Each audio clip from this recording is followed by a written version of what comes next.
Que deviendrait la littérature si tout le monde écrivait? Qu'est-ce que tu en dis, toi, Louis? Et tu dis que Valérie ne poserait plus aujourd'hui la question. Notre temps donne la réponse. Regardez comme l'art... Quoi? Regardez comme l'art du langage, l'art qu'intéresse les formes verbales du langage. Oh mais non, mais tu vas pas nous faire tout un topo. Eh, si. Non, mais t'es là pour lire 2 poèmes de Mireille Melki, pas pour théoriser. Non, mais j'ai juste 2 ou 3 petits trucs à dire et c'est tout. Bon, d'accord, mais dans ce cas-là, tu le lis toi-même, hein, tu te débrouilles tout seul. Moi, j'en ai assez. Alors, vas-y. Regardez comme l'art du langage. L'art qu'intéresse les formes verbales du langage humain. La poésie, elle, est aujourd'hui partout. Réplique de Baudelaire, Hugo, pour les rimeurs, réplique de Rimbaud pour les vers-libristes. Dada et le surréalisme s'efforcent toujours de la sortir des livres ou de la forme écrite traditionnelle. Bon, moi, j'avoue qu'à Zurich, je ne manque jamais d'aller au cabaret Voltaire. Je suis très ému, plus que par Sarah, par Hugo Ball, merveilleuse figure. Mais à chaque fois, je me dis, on n'est plus en 1916. Le dada contemporain n'a plus la validation de la boucherie de 14-18, ni même l'apparition de la psychanalyse absolument révolutionnaire. Et je me dis qu'un dada contemporain est assez loin de tout ce sang guerrier ou freudien, et j'en suis loin moi-même. Alors faire une chambre de résonance des ruines de tout, parce que la destruction, en ce moment, on peut y assister malheureusement, mais faire une chambre de résonance des ruines de tout coûte autrement aujourd'hui, autrement que ce qu'a fait le dadaïsme, je crois. Et je dis autrement, je n'ose pas dire coûte autrement cher. La fièvre d'emmener ailleurs, la soif de tuer l'art, ne peuvent pas quitter un artiste, j'en suis bien d'accord. Mais il y a autre chose. Le lecteur 2024, pensez au jeune homme, le lecteur 3e millénaire, la jeune fille est façonnée par 1000 magies poétiques à portée de clic. Une poésie d'images virtuelles, holographiques, d'art immersif, de réalité augmentée, de création de l'intelligence artificielle. Une poésie de spatialisation sonore, Dolby Atmos, enregistrement binaural, soit on y pense et on s'en inquiète, et on bosse en conséquence. Soit on continue à faire des poèmes, quoi, dans l'espèce de malade mental. L'ère de la production hâtive est ouverte, l'ère de la poésie jetable est ouverte. Ce qui est aujourd'hui publié n'intéresse qu'une fois. La durée d'attention moyenne sur la toile est de 12 secondes.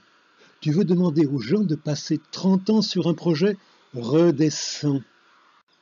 Il s'agit seulement ici de lire 2 poèmes d'une amie étonnante, et c'est déjà beaucoup.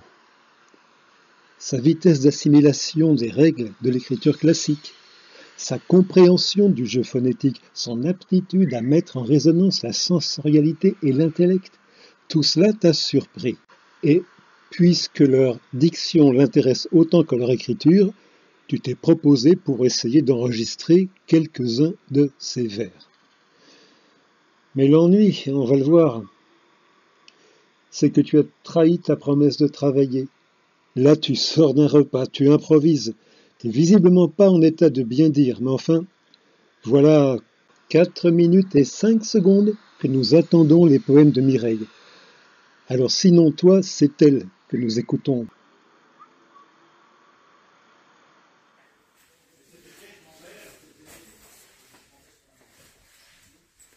Si le temps se figeait, je pourrais raconter ce que mes ans ont eu, l'inachevé, le blême, les moments mal vécus au profond de moi-même, les rêves suspendus que j'ai failli lâcher. Si le temps se figeait, je pourrais me frayer des chemins inconnus, suivre un vent qui parsème les grains de l'imprévu, les relents de bohème, quand revient ce refrain, cet entrain d'exister. Si le ciel du printemps dévoilait ses étoiles, recevait du soleil de quoi dorer ses toiles, Je prendrais de son or des lueurs à mes nuits. Si les fleurs en mourant me disaient comment faire pour saisir de la vie une joie éphémère, si le temps se figeait, je serais qui je suis. Bon, désolé, c'est à la suite d'un repas. Hein. Mireille, on travaillera ce texte, on essaiera de te le faire mieux. Oui, Ciao. on a entendu. Mais là, pour ce second poème, ce Sui Manga, je vois qu'on écrit aussi Soi Manga hein, pour la diérèse. L'oiseau de Palestine, et ce poème tout animé du sang puissamment libanais de Mireille, t'aurais pu faire un effort. Le soleil se ternit et ses rayons s'éteignent quand s'étale un brouillard tout au long du chemin, effaçant la clarté, les lueurs du matin, ravissant du ciel bleu les ondes qui l'étreignent. Les champs perdent leurs fleurs, les senteurs qui les baignent, l'olivier immolé pâtit d'un dur destin. Ils ont souillé la terre et le ciel qui le ceint. De cendres et de noir, tous les sentiers se teignent. Il perd sa voix, s'évade, et la peur l'envahit. Comment chanter sa joie, où le glas retentit? Un Sui-Manga pleure et pleure les nuages, de ce mal qui le mord, de l'aigreur des présages.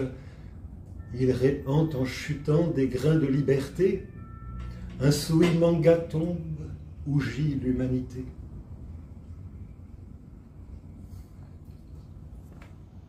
Merveilleux miroitement intérieur des mots.